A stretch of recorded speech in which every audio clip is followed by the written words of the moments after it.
ಅಜ್ಜಿ ಮಸಾಲ. ಎಂತ ಅಡಿಗೆಯ ರುಚಿಯಾಗೋ ರಹಸ್ಯವು 20 ರೂಪಾಯಿ.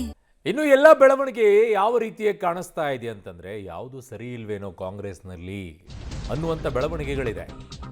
ಡಿಕೆಶಿ ಸಂಪುಟಕ್ಕೆ ಬಿಜೆಪಿ ನಾಯಕರು ಟೀಕೆಯನ್ನ ಮಾಡ್ತಾ ಇದ್ದಾರೆ. ಬಿಜೆಪಿ ಅಧಿಕಾರದಲ್ಲಿದ್ದಾಗಲೂ ಆಗಿದ್ದಿದೆ ಅಲ್ವಾ ಅಸಮಾಧಾನಗೊಳ್ಳೋದು.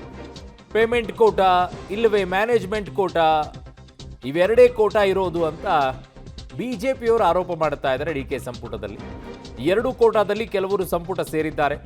ಹೈಕಮಾಂಡ್ಗೆ ಹಣ ನೀಡಿದವರು ಮಾತ್ರ ಮಂತ್ರಿ ಆಗಿದ್ದಾರೆ. ಸರ್ಕಾರದ ವಿರುದ್ಧ ಬಿಜೆಪಿ ರಾಜ್ಯಾಧ್ಯಕ್ಷ ವಿಜಯೇಂದ್ರ ಅವರು ವಾಗ್ದಾಳಿಯನ್ನ ನಡೆಸಿರೋದು. ಮಾನ್ಯ ಮುಖ್ಯಮಂತ್ರಿಗಳು ಡಿ.ಕೆ. ಶಿವಕುಮಾರ್ ಹಾಗೂ ಕಾಂಗ್ರೆಸ್ ಹೈಕಮಾಂಡ್ ಅಳದು ತೂಗಿ 2 ತಿಂಗಳ ನಂತರದಲ್ಲಿ ಕ್ಯಾಬಿನೆಟ್ ಎಕ್ಸ್ಪಾನ್ಷನ್ ಅನ್ನ ಮಾಡಿದ್ದಾರೆ. ಕಳೆದ ಕೆಲವು ದಿನಗಳಿಂದ ನಾನು ಕೂಡ ಹಲವಾರು ಬಾರಿ ಹೇಳಿದ್ದೆ,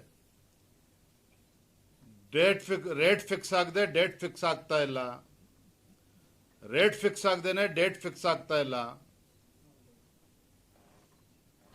ಒಂದು ಪೇಮೆಂಟ್ ಕೋಟಾದಲ್ಲಾರೋ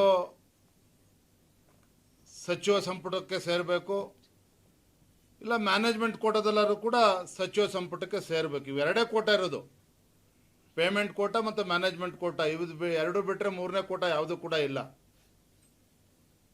ಸೊ ಹಾಗಾಗಿ ಕೆಲವರು ಪೇಮೆಂಟ್ ಕೋಟಾದಲ್ಲಿ ಇವತ್ತು ಕ್ಯಾಬಿನೆಟ್ ಸೇರ್ಕೊಂಡಿದ್ದಾರೆ, ಕೆಲವರು ಮ್ಯಾನೇಜ್ಮೆಂಟ್ ಕೋಟಾದಲ್ಲೂ ಕೂಡ ಕ್ಯಾಬಿನೆಟ್ನಲ್ಲಿ ಸೇರ್ಕೊಂಡಿದ್ದಾರೆ.